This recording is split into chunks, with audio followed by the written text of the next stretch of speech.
Designed by multi-award-winning architect Jean-Michel Perrine, the Art House is a culmination of the owner's love of art, lifestyle, and living beautifully.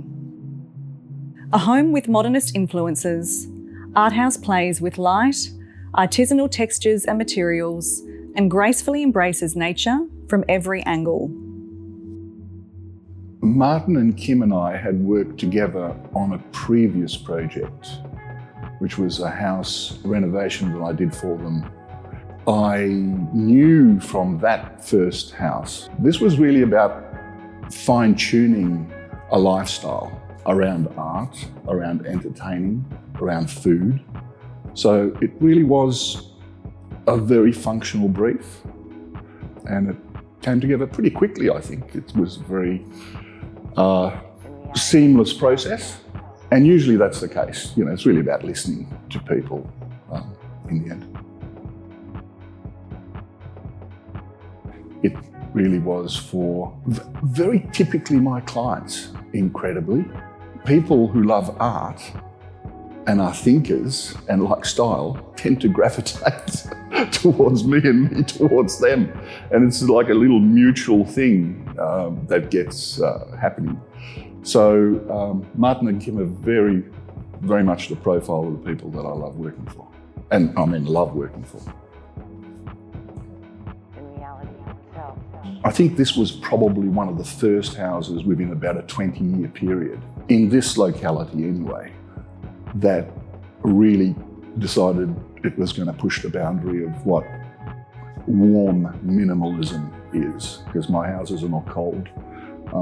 And this house isn't cold, it's minimal, but it's just, you can feel it. I mean, even the hues of the stair with the eggshell against the cool grey, and then the green on the outside, the soft patinas of the textures all around, along with the heavy, modernist, abstract symbolism. It all sort of tunes in. So I think this house is probably I don't like to put my houses in historic terms, but I think it might have been one of the very first cutting-edge, new modernist houses of the locality.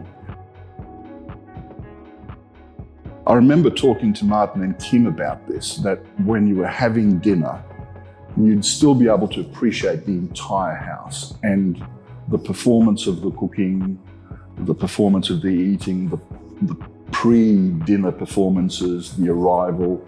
It's all one. It's actually continuously one, and yet they're very distinct spaces.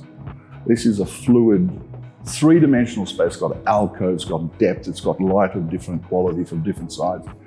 And this three-dimensional space here works, I think, spectacularly well for their art, as we've said, and also for the sense of unifying the more cozy spaces, like the living area.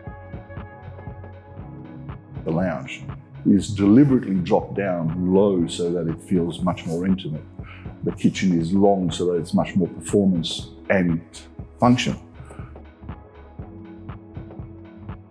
The level of detail here and the level of passion and the level of sheer pressure to achieve all those things really meant that the builder had to work exceptionally hard in order to just even meet the minimum level, which is a very high level that both Kim, Martin and I would accept as a finish.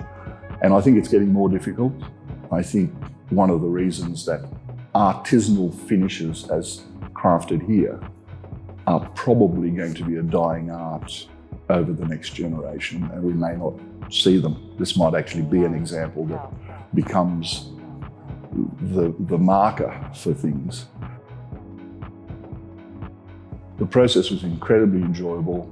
As all construction, incredibly frustrating for long periods of time.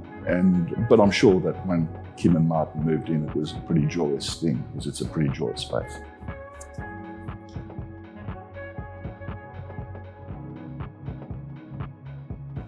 Design materiality is extremely important. It's exemplified here in this house at a level, I think, probably unsurpassed in even most of my houses.